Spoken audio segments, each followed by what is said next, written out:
hemos estado hablando de cosmovisión, en particular de la cosmovisión bíblica en contraste con la cosmovisión de las sociedades animistas y la cosmovisión de las sociedades seculares y materialistas. El otro día mencionamos el árbol y que las ideas acarrean consecuencias. Las raíces del árbol son el sistema de creencias de la cultura. El tronco representa el sistema de valores que nace de tal sistema. Las ramas reflejan la conducta del pueblo que brota de su sistema de valores, y el fruto representa las consecuencias de tal comportamiento y las cosas que ocurren en la sociedad. Lo que queremos hacer hoy es proporcionarle una herramienta práctica, una herramienta para examinar cosas en su sociedad, obstáculos que le impiden que prospere, que impiden que sea lo que Dios quiere que sea. Titulamos esta lección y el correspondiente trabajo, el ABC de la cultura o la tela de araña de mentiras. Verán por qué la hemos llamado así en pocos minutos, pero la tela de araña de mentiras es una tela de araña que enreda e impide funcionar, impide florecer e impide prosperar.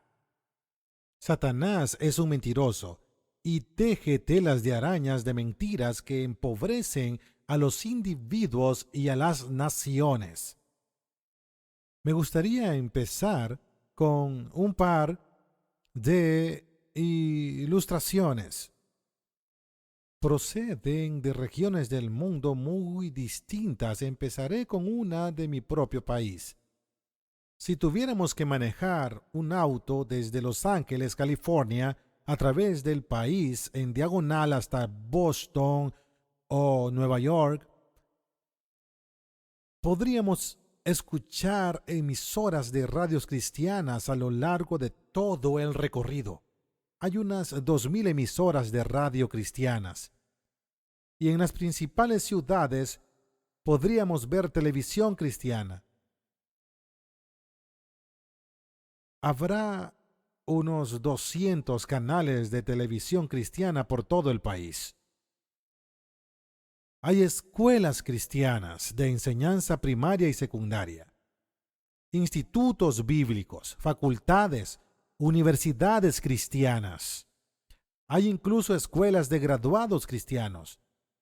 Hay periódicos y revistas cristianas. Si tuviéramos que pintar el mapa de Estados Unidos con un color, lo pintaríamos de color cristiano. Y sin embargo, al día de hoy matamos 1.2 millones de bebés al año por medio del aborto. Al día de hoy, en la iglesia, la destrucción de las familias se acerca a la de la sociedad en general. Actualmente en el estado de Oregón se ha aprobado una ley que permite el suicidio asistido por consentimiento del médico. Recibe un nombre agradable en un envoltorio atractivo: a muerte con compasión o final compasivo para la vida. Pero en realidad no es otra cosa que dar permiso a los médicos para poner fin a la vida de sus pacientes. Y esta tendencia no está haciendo más que aumentar en el país.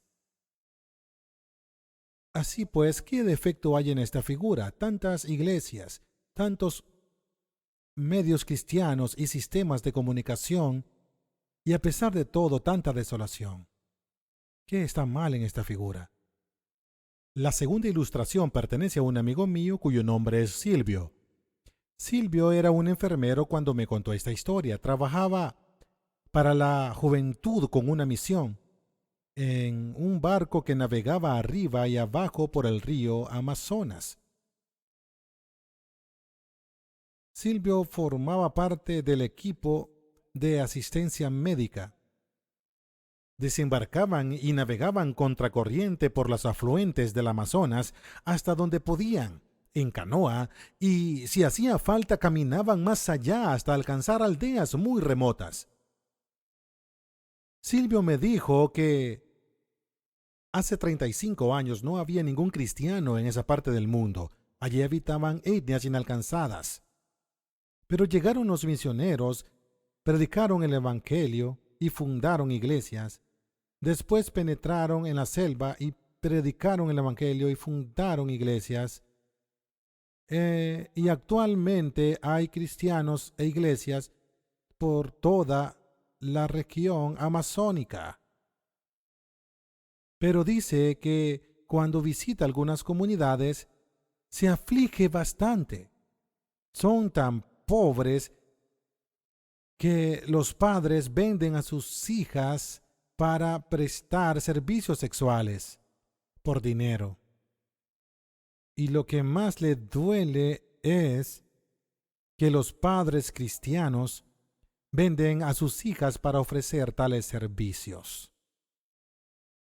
¿Qué defecto tiene esta imagen? La siguiente ilustración pertenece a una importante conferencia que se celebró hace 12 años. Se dieron cita 2,000 misioneros de todo el mundo.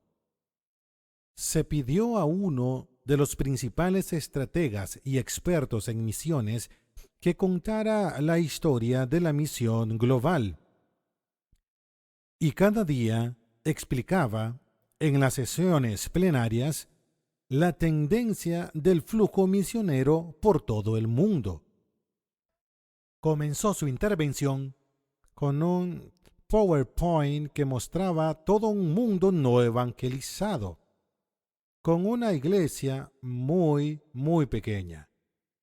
Con el tiempo, la iglesia fue creciendo y el número de pueblos a alcanzar se fue reduciendo. En su último día, declaró ante los misioneros congregados: somos la primera generación en la historia de la misión que puede ver la culminación de la Gran Comisión. Esta declaración electrizó a la audiencia. Todos se pusieron de pie y le brindaron una gran ovación. Tremenda cosa es pensar que después de 2000 años de historia misionera, con numerosas iglesias y muchos cristianos en el mundo, y menos pueblos inalcanzados que nunca, ahora podemos asistir a la culminación de la tarea. Ya puede ser completada en nuestro tiempo. Y qué emocionante para los misioneros allí presentes pensar: yo puedo ser parte de la generación que concluye la tarea. Cuando terminó de hablar, la siguiente oradora debía presentar un trabajo sobre la llegada de la misión a su país y el cambio experimentado en el mismo. Subió al estrado y manifestó que hacía un siglo se podía contar el número de cristianos que había en el país. Tan pocos había, pero llegaron los misioneros, fundaron iglesias y ahora habían iglesias y cristianos por todo el país.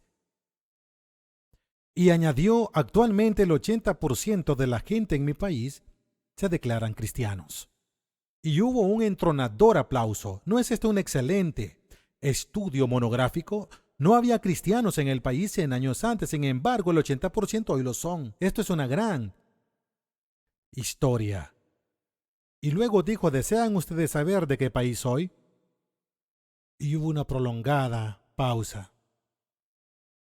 Entonces confesó que era de Ruanda.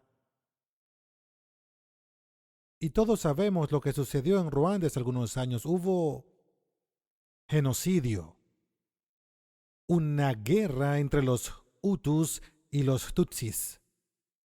Los Tutsis eran la tribu minoritaria pero ellos eran los que gobernaban. Los Hutus eran la tribu mayoritaria, cansada de ser gobernada por la tribu minoritaria, y decidieron deshacerse de los Tutsis. De modo que hubo una guerra durante 3 meses. Al cabo de ese tiempo habían sido asesinado más de 1 millón de personas.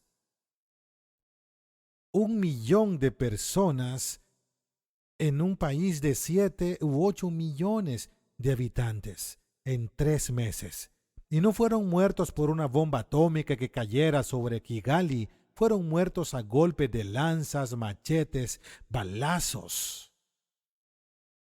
Ese tipo de guerra en la que el agresor mira a los ojos de su víctima cuando la va a matar. Vecino contra vecino, cristiano contra cristiano. ¿Es este el objetivo de la Gran Comisión? Creo que no. ¿Qué defecto hubo en estas 3 figuras? Vemos que en las 3 el evangelio se extiende, la gente se declara cristiana, se plantan iglesias. En los 3 no vemos que ocurre instrucción en el nivel de cultura. Puede haber instrucción a nivel de las disciplinas espirituales. Quizá se enseña a la gente que cree en Cristo a orar, leer la Biblia, asistir a la iglesia y testificar. Estas son disciplinas espirituales fundamentales para la vida cristiana, pero no son suficientes para transformar una sociedad, pero no son suficientes para discipular las naciones. De manera que hemos tenido mucho éxito en lo que nos propusimos hacer. Hemos tenido éxito en salvar almas para el cielo y fundar iglesias, pero no hemos discipulado en el plano cultural. Por tanto, no hemos cumplido la Gran Comisión. Recuerdo cuando estuve en Ruanda después del genocidio, y los pastores, los principales pastores del país, planeaban un nuevo esfuerzo de evangelización. En una conferencia me encaré con ellos y les dije, ¿por qué proyectan un nuevo esfuerzo evangelizador? ¿Qué se ganaría con que el 100% de los ruandeses se declararan cristianos? Y aún se matan entre ellos.